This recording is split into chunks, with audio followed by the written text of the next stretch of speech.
Welcome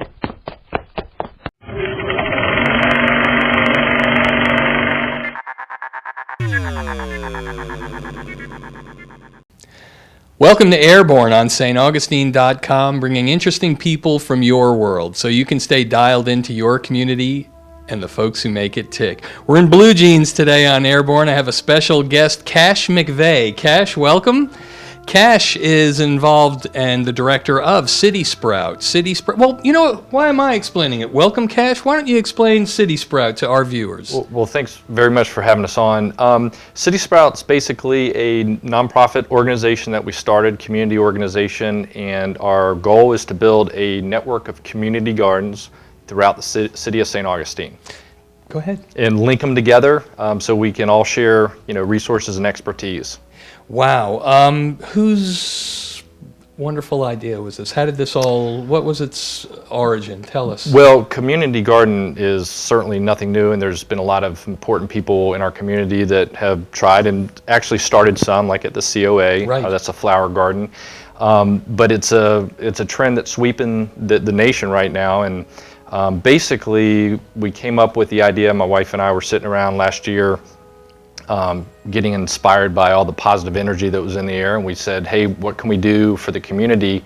And I've always kind of been concerned about how our food distribution system is heavily dependent on inexpensive energy, and we just kind of mixed that with doing something good for the neighborhood and zeroed in on community gardens and started CitySprout as a nonprofit to funnel all the energies that are out there percolating into, fine-tune them into, bringing ideas from concept to reality. Is the timing for this sort of thing right? I remember we all got a nice reality check last summer when gas went up to $4 a gallon, and if it weren't bad enough, we started to see it reflected in our grocery bills. Yeah. Is that related to what you're describing about our food distribution?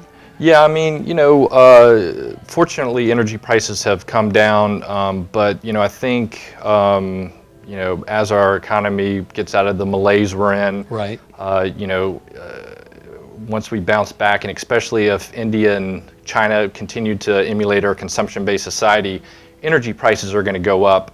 Who knows where they're going to end up, but, getting a tomato from California and lettuce from Mexico, it just doesn't make any sense. And one of these, the idea of the concept behind the community garden is not necessarily that everybody's going to be able to be accommodated through community gardens. It's basically some will that have their plots in there and that share their food, but the community gardens create awareness as to where our food is produced, and hopefully that creates more concepts and ideas out there to link our community with local farmers so we can produce more locally. So that Mexican lettuce or that Californian tomato probably tastes great in Mexico and California, but by the time they get to us, they tend to be lacking in something, and that's part of the distribution as well, isn't it? True, but more importantly, it's just the actual calories that it takes to get it from there over there is 10 times as much as what you get out of it, and it just doesn't make any sense in the long run. One of the big things that we believe that we're going to hear coming up locally when fuel prices do go back up is alternative energies, which are great. I'm a big proponent of solar and wind and anything alternative. However, the most effective program is energy conservation. Right. And growing your food locally is a huge energy conservation program, because you're not having to truck it all over the place. It's not only most effective, it's proven.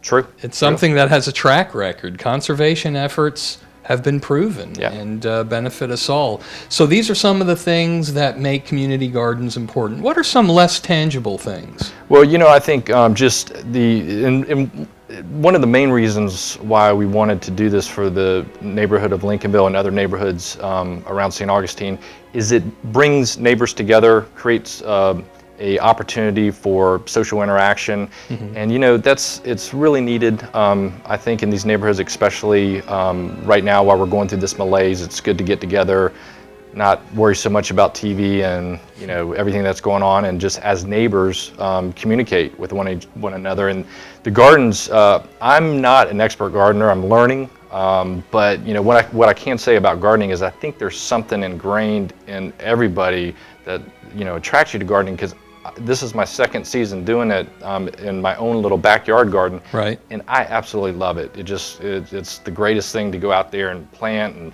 see your produce growing right there in front of you, and it gives you a lot of joy. So if you can get all your neighbors out there doing a similar experience, everybody's happy, everybody's exchanging ideas, it can only lead to a better place to live.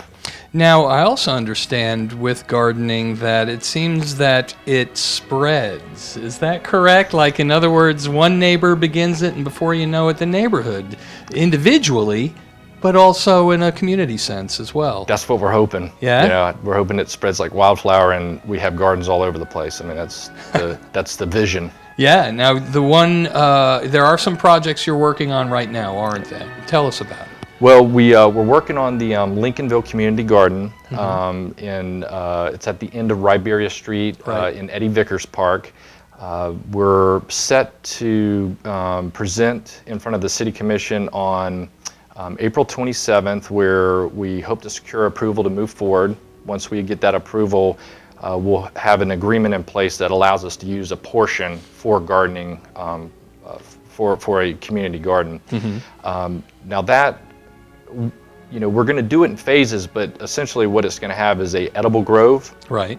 which is that's going to consist of fruit trees and nut trees, and that's going to be purely for the community. And then we're going to have these raised garden boxes, and there's going to be 6 of them, about 1,000 square feet each, and that will be enough to accommodate about 60 to 70 gardeners. Now, one other component we're going to have in there is we're going to have a workshop, which we hope to have classes for. We're hoping to develop programs with the 4-H program, Right. Council on Aging, Deaf and Blind School. We're just, the technical college. We're hoping everybody gets involved and actually does garden demonstrations, and teaches kids how to garden from that. I also understand you've been, first of all, I wanted to ask you, what has the response been like? That's a loaded question. I already know it's been great, but you've had some interest from areas as diverse as the slow food movement in getting involved, and others as well. What's it been like? Well, it's we set up a website in November, and we to date, I checked it this morning, we've had over 2,500 hits. Wow. On the website, and that's with really little to no advertising. Yeah, It's just been word of mouth. We've collected over 200 emails of interested neighbors who want to get involved, and we had a meeting back in a neighborhood meeting back in January that we had 50 people show up, 50 plus people, and 30 people signed up for garden plots. So it's really been phenomenal how much interest is generated. And the city's been great. I mean, we've been working with the city staff, and they have helped us along the way, and hopefully we're going to get that approval from the City Commission, and we'll be able to start. As far as the slow foods movement, they're encouraging definitely the community gardens, and I've been to a couple of their meetings, keeping them updated on our progress. I must say that is a outstanding group of people.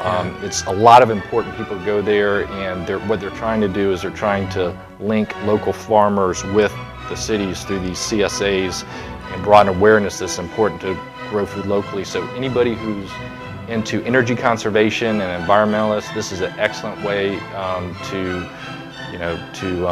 change how we do things around here, and would definitely encourage you to go to a slow food meeting. Terrific. And for our viewers who would like to learn more, what are the best ways? You mentioned a website. Would you share with us that website? Yeah, our website is CitySprout.org, and you can go there, and we have email addresses if you want to contact us. Everything, we're updating everything on the blog there, so you can see what we're doing and where we've been. As far as people getting involved, we just want everybody to dive in feet first. Some people may not have enough time to do that. We do have certain donation programs that are available. They can donate directly. We have a fruit tree donation program where we can name a fruit tree after you, and that would be part of the edible grove. We're going to have T-shirts coming pretty soon. Show us your T-shirt Well, there. Yeah, let's get the. Well, this isn't the T-shirt that's coming. This was done by Chris at Skinny Lizard T-shirt printers, and he may be up some of these to get the word out. But Right. we're going to have a really nice. It's going to say CitySprout, and we're going to have those coming for sale.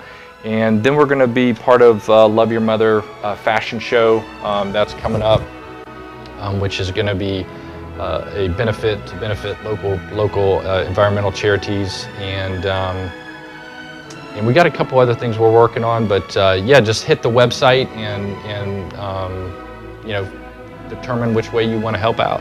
Excellent. Cash McVeigh, the director of CitySprout right here in St. Augustine. I hope you can come back and keep us abreast of this project, because I know it's going to develop, and again, pardon the pun, but it's going to grow, and we'd like to know about it right here on Airborne. Definitely. Thank you for having me. Oh, my Definitely pleasure. back. My pleasure. Cash McVeigh with CitySprout. If you'd like to learn more, check out the website. And you've been Airborne with Matt Jeffs on staugustine.com, bringing interesting people from your world so you can stay dialed into your community and the folks who make it tick. See you next time, everybody.